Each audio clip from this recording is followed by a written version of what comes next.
Nous sommes en France dans une crise violente sociale, qui normalement devrait s'analyser en termes de rapport de classe, et qui devrait produire une solidarité des pauvres chômeurs et des pauvres exploités contre leurs élites traîtres sur le plan et géopolitique et capitalistique, puisqu'on voit bien que toutes les élites françaises sont des agents américains et des agents sionistes.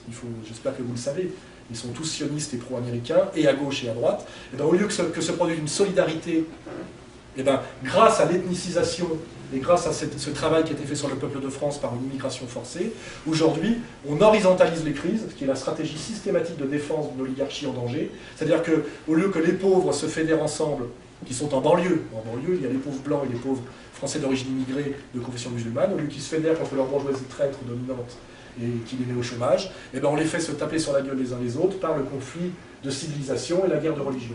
Et en France, tout ça est fait en ce moment scientifiquement en permanence. L'affaire Mera était une des articulations clés de cette affaire-là. Et ça, c'est l'analyse globale du piège qui nous est tendu. Une crise économico-sociale violente et de plus en plus ingérable, qui devrait normalement déboucher sur une lutte des classes entre pauvres exploités et riches exploiteurs, riches étant d'ailleurs des prédateurs nomades, souvent pratiquement plus français. Attali dit bien qu'il faut considérer les nations comme des hôtels, qu'il est fier de ne vivre que dans des aéroports. Voilà, tout ça s'articule assez facilement. Et ces gens-là qui savent qu'ils sont les responsables de la crise. Si ceux qui ont vu ma dernière vidéo, il y a la fameuse plaisanterie d'Attali du marchand de pantalons à une jambe pour Christian. C'est-à-dire que c'est une plaisanterie qui dit tout. Ces gens-là disent tout en privé. Le type, il a un chapeau sur la tête, il dit voilà, Moshe fait un pantalon à 1 €, il le vend à un machin. Alors il y a une liste de noms hébraïques, il y en a 15, et au bout, à 49 $, c'est celui qui s'est fait baiser 48 fois à peu près, c'est Christian, c'est-à-dire le crétin chrétien, qui lui achète à 49 $ le pantalon à une jambe, et qui appelle et dit mais tu m'as vendu un pantalon à une jambe dont je ne peux rien faire. L'autre lui dit mais t'es idiot, c'est pas fait pour porter, c'est fait pour acheter, c'est fait pour vendre, c'est fait pour acheter, c'est fait pour vendre. Et Attali est tout fier de dire voilà, là vous avez tout compris à l'économie actuelle. Je suis désolé, mais quelqu'un qui vous vend à 49 $ des pantalons à une jambe, normalement on doit se réunir tous et on doit le tendre à un arbre. Parce que c'est le responsable de la crise. Aujourd'hui ce sont nos maîtres, et ces gens-là vous disent le problème c'est le musulman. Ce qui ne veut pas dire d'ailleurs qu'il n'y a pas de problème avec l'islam, un islam qui arrive en terre catholique, avec des gens socialement dominés, issus de pays anciennement colonisés. On a additionné un nombre de facteurs explosifs en France qui donnent une énorme intelligence, un énorme sens moral pour pouvoir passer au-dessus de cette crise. Et je pense d'ailleurs qu'on n'y arrivera pas, d'où le rôle de Pierrot pour vous dire un peu où il faut aller se cacher, parce que je pense même moi qu'à un moment donné, je ne pourrais même plus faire le médiateur. À un moment donné, ce sera trop dangereux, j'aurais intérêt à me barrer aussi. Mais en tout cas, on a mis en place pratiquement machiavéliquement une situation super explosive qui fait effectivement que, au lieu que des gens exploités par une élite identifiable, qui est d'ailleurs composite, attention, moi je parle de ces noyaux durs, mais c'est la coalition des oligarchies. Si on veut d'ailleurs dire c'est quoi l'oligarchie, c'est effectivement le système bancaire, mais c'est aussi le complexe militaro-industriel, le complexe pharmaco-chimique, le complexe agroalimentaire. En dernière instance, tous ces gens-là sont ensemble. Il y a des juifs, des protestants, quelques aristocrates catholiques encore, et voilà, ce sont la coalition des prédateurs. Mais moi, ce que je dis, c'est que leur idéologie, en dernière instance, renvoie à l'Ancien Testament. Et aussi leur eschatologie, c'est-à-dire leur projet. Leur vision renvoie à cette idée d'accomplir le projet biblique. C'est quand on met... Qu'est-ce qui rassemble Netanyahou et les bouchistes? C'est qu'ils ont cette même vision. Ils pensent à Armageddon. Voilà, donc c'est ce qui permet, moi, de produire ces catégories. Et d'ailleurs, il y a des noyaux durs, en dernière instance, aussi communautaires et idéologiques. Voilà. Et donc on est bien dans une crise bancaire et de surproduction aggravée qui désigne clairement des responsables qui eux-mêmes savent que s'ils ne font pas quelque chose pour dévier la colère sur un bouc émissaire, c'est eux qui vont finir par se faire attraper, et qui, comme ils sont très prévoyants et intelligents, car on peut tout leur reprocher, mais surtout pas les prendre pour des imbéciles, effectivement, ils ont mis en place un système ce qu'on appelle de déviation de colère, la théorie du bouc émissaire, et d'horizontalisation des violences, qui sont en train de créer à la fois à l'échelle nationale française, je ne sais pas comment c'est chez vous, je pense que vous y échappez un peu, mais en France, on est en train de monter le français de souche contre le français d'origine immigrée, avec la question des banlieues, etc., qui en plus a une légitimité, c'est-à-dire qu'il y a... C'est instrumentalisé, mais il y a une colère populaire française, il y a une délinquance qui a été énormément favorisée pendant des années. N'oubliez pas que des groupes comme NTM, Nique ta mère, c'est-à-dire la mienne, ont été aidés culturellement et économiquement par Jacques Lang et le ministère de la Culture à l'époque. On a poussé ces gens-là à la voyoucratie, on a systématiquement aidé les rappeurs qui insultaient les Français de souche et la police, etc. Et systématiquement mis sur la touche ceux qui faisaient des chansons sur la Palestine.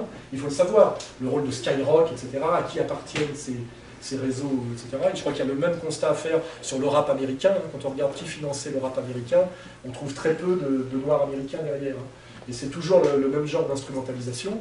Et nous sommes à peu près là, c'est-à-dire qu'au niveau français, on nous amène à une guerre civile entre Français de souche et Français d'origine immigrée de confession musulmane, avec des faux salafistes. J'ai bien étudié la question, moi. Souvent, ces petits groupes salafistes français sont dépaumés, à juste titre, qui sont manipulés par un type qui a été converti en prison et qui en fait est tenu par la police et qui est un délinquant, sur le modèle de ce que faisaient les services algériens avec le GIA, pour ceux qui connaissent, à l'époque de la guerre civile algérienne des années 90. Donc on a bien un système pour faire monter les colères et les provocations, avec de l'autre côté tous les intellectuels français qui passent encore dans les médias, que ce soit de gauche ou de droite, sont aujourd'hui anti-musulmans. Le truc c'est l'islam qui est le problème, et donc anti-immigré, puisque le musulman c'est l'immigré. Donc tout ça a déjà été admis par la population française, que l'immigré était le problème, et que le musulman était le problème, et qu'il va falloir régler le problème. On a déjà vendu tout ça. Et ça fait à gauche au nom de la laïcité, de la défense de la laïcité contre l'obscurantisme religieux. Et là on montre toujours l'islam, le catholicisme, jamais le judaïsme, vous verrez, alors que c'est la matrice de tous les monothéismes, et que tout ce qu'on peut reprocher à l'islam est dans le Lévitique. Pour ceux qui n'aiment pas les religions. Donc c'est bien fait comme ça, et on monte d'abord l'islam, après le catholique, avec toujours le truc, taper sur les curés, etc. C'est le vieux fonds de commerce de Charlie Hebdo. Et de l'autre côté, à droite, donc à gauche ça fait Charlie Hebdo, et à droite on a effectivement Finkielkraut, Zemmour, qui eux tendent la main à la vieille extrême droite française, comme ils le font partout en Europe, en Belgique, en Hollande avec le Vlaams Belang, en Angleterre. C'est-à-dire qu'on a un travail à gauche et un travail à droite, pour faire une union sacrée des bourgeoisies judéo-chrétiennes, en gros, ou des vieux libéraux libertaires, qui sont toujours les libertaires au service du libéral, c'est-à-dire la lutte contre les interdits religieux et la morale au nom de l'idéologie transgressive. Et là, vous avez Charlie Hebdo, vous aurez peut-être comme Benedict demain, mais il est assez malin pour l'instant pour se tenir un peu en retrait.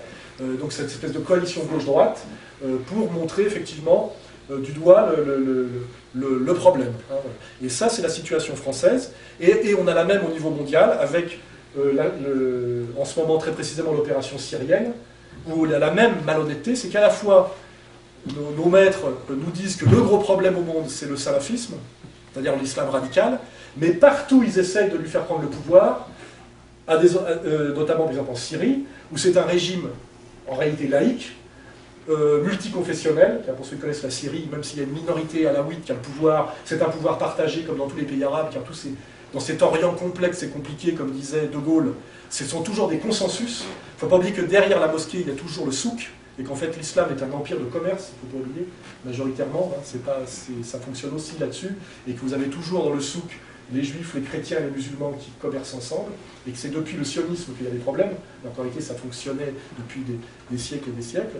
Donc vous avez bien aujourd'hui des idéologues qui disent que le gros problème c'est l'islam radical, mais qui, que ce soit en Libye ou en Syrie, font tout pour que cet islam radical prenne le pouvoir politique dans des pays arabes qui étaient encore des pays issus de la décolonisation, qui étaient des pays plutôt laïques, avec droit des femmes, protection des minorités chrétiennes, et on essaye de foutre en l'air ces régimes. C'est pour ça que moi je dis à un moment donné que c'est forcément un projet sioniste, parce que c'est même pas l'intérêt des chrétiens, ce n'est l'intérêt que des sionistes, notamment en Syrie c'est une évidence. Et donc on a bien ce mensonge, on vous dit que le vrai danger c'est l'islam radical, et on aide partout l'islam radical à s'implanter au Moyen-Orient, à prendre le pouvoir, parce que là aussi on pourra en discuter, c'est un moyen de détourner les colères, de contrôler, etc., etc. Et on voit que derrière cet islam radical, quand on remonte, on a l'argent du Qatar, l'idéologie saoudienne, et comme vous le savez, le Qatar est une base américaine, c'est un pays qui n'existe pas. L'Arabie saoudite est une création anglo-américaine qui renvoie aux accords de Quincy, pour ceux qui savent bien, les Saoudiens et les Américains sont la main dans la main sur la question du pétrodollar, puisque les Saoudiens n'existent que grâce aux Américains et le dollar n'existe plus que grâce au pétrodollar. Donc on voit bien que tout ça, là je vais vite, mais que tout ça est très articulé. Et on a donc ce mensonge. Le danger, c'est l'islam radical, mais on essaye de le faire s'implanter partout. Systématiquement, de qui est victime cet islam radical? Les populations pauvres de ces pays-là, qui sont en général, les gens ont fait la révolution de Jasmin en Tunisie et en Égypte pour des raisons sociales. Pour l'instant, ils n'ont rien vu venir sur le plan social, mais on leur a juste donné une petite illusion culturelle de réislamisation, qui est aussi un moyen de contrôle de la vie quotidienne des gens pour pas qu'ils se révoltent à travers la mosquée. Hein, en général, on leur botte le cul, hein, c'est de la milice réactionnaire, il ne faut pas oublier de ce point de vue-là. Donc on a bien cette logique-là. Islamisation radicale, en même temps qu'on dit que c'est le danger, pour créer effectivement au niveau mondial cette guerre des chrétiens contre les musulmans, qui en dernière instance, qu'on appelle judéo-chrétien contre le monde barbare, hein, c'est comme ça que ça nous est présenté aujourd'hui même à New York, et qui à la fin, quand on articule tout, finalement, voit finalement les deux grands empires occidentaux, qui sont les Russes et les Américains, se retrouver finalement face à face, avec, là c'est le dernier étage de ma fusée explicative, et c'est là où je prends plus de risques sur la spéculation, c'est que ça c'est le projet, que je dirais sioniste final, c'est ce qu'on appelle la parabole des coqs chez le rabbin Rav von Shaya, hein, c'est-à-dire effectivement qu'on pousse dans une troisième guerre mondiale les Américains et les Russes à travers des alliances à s'épuiser dans une guerre pour le contrôle de la Caspienne et du Moyen-Orient, et que de cette guerre mondiale épuisante qui peut déboucher sur 500 millions de morts, sortira une pax judicae qui déterminera dans une espèce d'ONU d'après-guerre où tout le monde voudra se réconcilier à tout prix, qui décrétera Jérusalem capitale du monde pacifié, ce qui est le vœu de Attali, et qui fera on fera de cette région, pour éviter l'embrasement, une région sous contrôle effectivement de la puissance victorieuse et occidentale et judéo-chrétienne qui sera comme par hasard la puissance israélienne, qui donc annexera discrètement au nom de la paix mondiale ce qui lui permettra de faire le Grand Israël, c'est-à-dire un territoire de l'Euphrate au Nil, et qui est le seul Israël viable sur le plan viable en tant que pays autonome et non pas en tant que pays qui vit uniquement des aides américaines, puisqu'ils auront à la fois le contrôle de l'eau, du pétrole, et ils seront au carrefour de toutes les ventes d'énergie. C'est pour ça aussi qu'il y a des enjeux très forts en ce moment, des pipelines, etc., qui sont creusés et qui demandent la chute de certains régimes pour pouvoir aller jusqu'à Haïfa, etc. Quand vous étudiez, vous verrez que tout s'articule. Le religieux, l'économique, le géopolitique, c'est une belle construction. Et ça, c'est le projet final, à mon avis, c'est Jérusalem, capitale du monde, le Grand Israël, qui sera le lieu, finalement, après l'effondrement des États-Unis et de la Russie, exactement comme la France et l'Allemagne se sont épuisés dans une guerre pour donner le leadership mondial aux États-Unis, puisque si la France et l'Allemagne, c'était l'Europe. Hein. Voilà, donc on aura finalement à une échelle supérieure. La Deuxième Guerre mondiale, c'était la France et l'Allemagne, qui à travers deux guerres mondiales, les deux grands peuples d'Europe qui s'annulent réciproquement. Là, on aura les deux grandes civilisations occidentales ou chrétiennes, n'oubliez pas que ce sont deux civilisations occidentales et chrétiennes, hein, de blancs, occidentaux et chrétiens, qui s'épuiseront dans une lutte et qui amènera finalement Jérusalem, capitale du monde, le Grand Israël, que Attali, que et les laïcs juifs et les religieux juifs appellent de leur vœu, hein, ils le disent de la même manière, et pour demain. Les prières pour le Mashiach, c'était le 25 septembre, on est en plein dedans, c'est pas dans 15 ans, dans 20 ans, c'est maintenant. Hein, et des types qui emploient des mots comme l'Armageddon, etc. On voit bien qu'aujourd'hui on a une convergence du politique et du religieux qui est très présente et très évidente. Hein. Et donc ça serait ça, disons, l'objectif final, ça serait cette troisième guerre mondiale qui amènerait à cette domination. Et là, je fais une petite parenthèse pour éviter de me faire trop emmerder par certains, c'est que serait sacrifié dans cette logique-là aussi l'Israël tel que nous le connaissons. Car en fait, on voit bien qu'Israël est une construction artificielle, dont finalement le gros problème c'est le peuple israélien. Le petit peuple israélien est un handicap pour le projet sioniste final. Parce qu'on le voit en ce moment, il y a des antagonismes de classe profonds, il y a des tensions entre religieux et laïcs. C'est un pays profondément invivable pour des tas de raisons, parce que c'est un pays artificiel. Et ce qu'il faut bien comprendre d'ailleurs, c'est que 2 Israéliens sur 3 sont contre la guerre contre l'Iran, et que les militaires aussi, c'est-à-dire ceux qui savent comment ça se fait, mais ceux qui veulent cette guerre sont les élites, comme Netanyahou, qui je le rappelle, est un avocat américain. C'est-à-dire qu'en réalité, Israël, en dernière instance, est un peu comme une équipe de foot pour un oligarque russe. Vous voyez, c'est une vitrine, mais en réalité, on peut la sacrifier du moment que Jérusalem devient la capitale du monde, et que Israël était une sorte de Commonwealth, c'est-à-dire de là dont est piloté le reste des succursales. Mais finalement, ce qui est inutile et résiduel à la fin, c'est le petit peuple israélien. Il fallait la fiction d'un Israël socialiste au départ, avec les kibbutz qui étaient des vitrines, qui d'ailleurs sont inutiles et ont disparu. Mais à la fin, on peut imaginer même dans le projet fou de Netanyahou et des élites, je dirais, apocalyptiques, qui sont aux États-Unis, que même dans ce projet soit sacrifiée l'immense majorité du peuple israélien. Ce n'est pas un problème, du moment que le projet final est accompli, c'est-à-dire le grand Israël, qui n'a pas besoin d'une population d'une certaine manière, parce que ça sera un pays de... Ça sera en fait, que je dirais, comme un paradis fiscal, vous voyez, et c'est ça qu'il faut comprendre, c'est qu'en dernière instance, on peut même imaginer avoir comme allié dans ce combat, dont le but n'est pas de la rigolade, c'est d'éviter la Troisième Guerre mondiale. C'est pour ça que je prends certains risques aujourd'hui, c'est que je ne suis pas en train de parler de choses anecdotiques.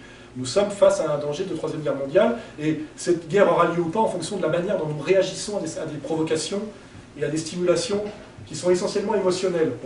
Je le dis, le jour en France, ils voudront que la guerre civile démarre, ils mettront sur YouTube un jeune salafiste de banlieue style Mohamed Merah, qui égorgera au couteau de cuisine un retraité français en pantoufles charentaises, qui s'appellera Lefebvre.